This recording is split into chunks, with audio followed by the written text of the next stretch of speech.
कल्पना कीजिए एक ऐसा राजा जिसने वरदानों के बल पर खुद को अजेय मान लिया है। कल्पना कीजिए एक ऐसा पिता जो अपने ही बेटे की आस्था को छीन लेना चाहता था। और कल्पना कीजिए वह क्षण जब खंभे से निकली एक गर्जना ने सारे अहंकार को चकनाचूर कर दिया। यह गर्जना थी नरसिंह अवतार की।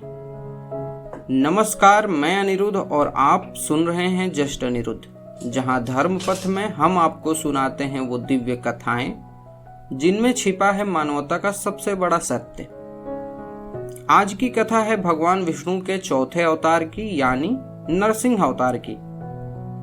एक ऐसी कथा जो हमें बताती है कि जब अधर्म अपने चरम पर होता है तब धर्म स्वयं अपना मार्ग ढूंढ लेता है। असुर कुल में जन्मा था हिरण्यकश्यप। उसका भाई हिरण्याक्ष पहले ही भगवान विष्णु के वराह अवतार से मारा जा चुका था। इसलिए हिरण्यकश्यप के हृदय में प्रतिशोध की ज्वाला जल रही थी। वह अमर होना चाहता था। उसने ब्रह्मा जी की कठोर तपस्या की और जब वरदान का समय आया तो उसने बड़ी चतुराई से मांगा कि ना मनुष्य मारे, ना पशु, ना दिन में ना रात में, ना धरती पर और ना ही आकाश में, ना अस्त्र से और ना ही शस्त्र से। ब्रह्मा जी ने तथास्तु कहा और यही वरदान हिरण्यकश्यप के विनाश का कारण बन गया, क्योंकि अभिमान हमेशा पतन का बीज होता है। समय बीता और हिरण्यकश्यप का पुत्र प्रहलाद जन्मा। यह बालक कोई साधारण बालक नहीं था। जन्म से ही उसके हृदय में भगवान विष्णु की भक्ति बस गई थी। वह खेलता तो विष्णु का नाम जपता, पढ़ता तो विष्णु की महिमा गाता। गुरु ने उसे दैत्य धर्म पढ़ाया, परंतु उसके कानों में बस यही गूंजता रहा, नारायण नारायण। उसकी मासूम आस्था उसके पिता के अभिमान के लिए सबसे बड़ा खतरा बन गई। हिरण्यकश्यप ने उसे समझाया कि तेरा ईश्वर मैं हूं, मेरी पूजा कर, विष्णु का नाम मत ले। प्रहलाद ने शांत स्वर में जवाब दिया कि पिताश्री, आप मेरे पिता हैं, मैं आपका सम्मान करता हूँ, लेकिन मेरे प्रभु हर जगह हैं, वे ही मेरे आराध्य हैं।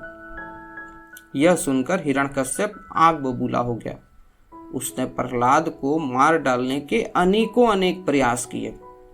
कभी हाथियों के पैरों तले डलवाया, कभी जहरीले नागों के बीच फेंका, तो कभी पर्वत से गिराया, परंतु हर बार भगवान विष्णु ने अपने भक्त की रक्षा की।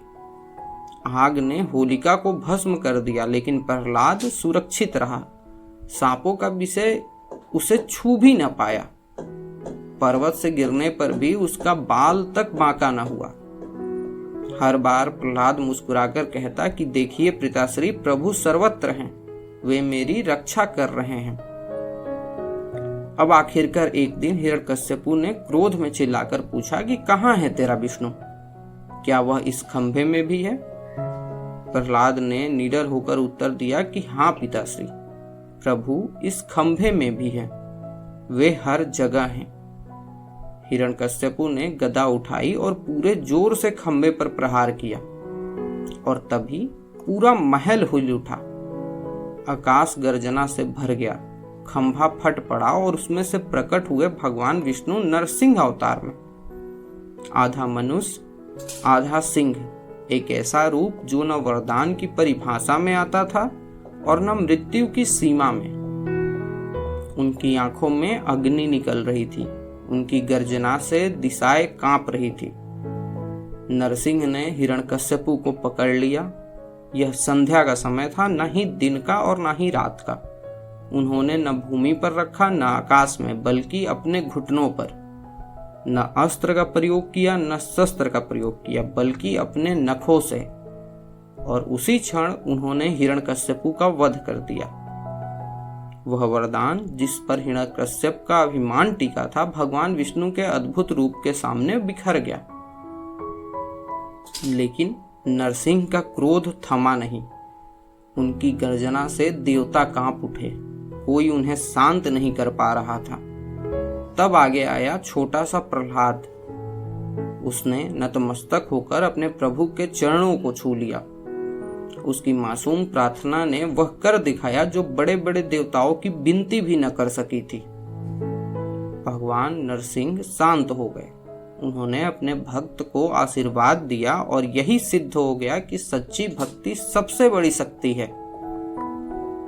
नरसिंह अवतार की यह कथा हमें केवल प्राचीन इतिहास नहीं बताती, बल्कि यह आज भी हमें राह दिखाती है कि जब जब अधर्म बढ़ेगा, जब जब निर्दोष पर अत्याचार होगा, जब जब अन्याय अपने चरम पर होगा, तो तब तब वह दिव्य शक्ति फिर प्रकट होगी, चाहे किसी भी रूप में क्यों न हो।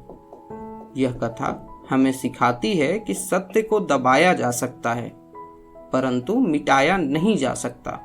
धर्म डगमगा सकता है, परंतु हार नहीं सकता।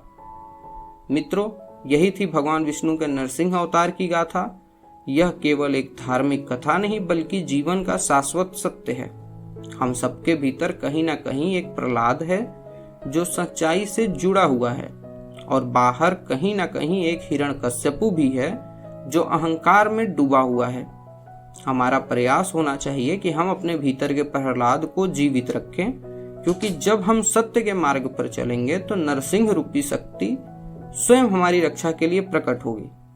सत्य की राह कठिन हो सकती है, परंतु अंततः विजय उसी की होती है। धन्यवाद। आप सुन रहे थे धर्मपथ। मैं अनिरुद्ध अब आपसे विदा लेता हूँ। फिर मिलेंगे एक नई कथा में। तब तक के लिए नमस्कार।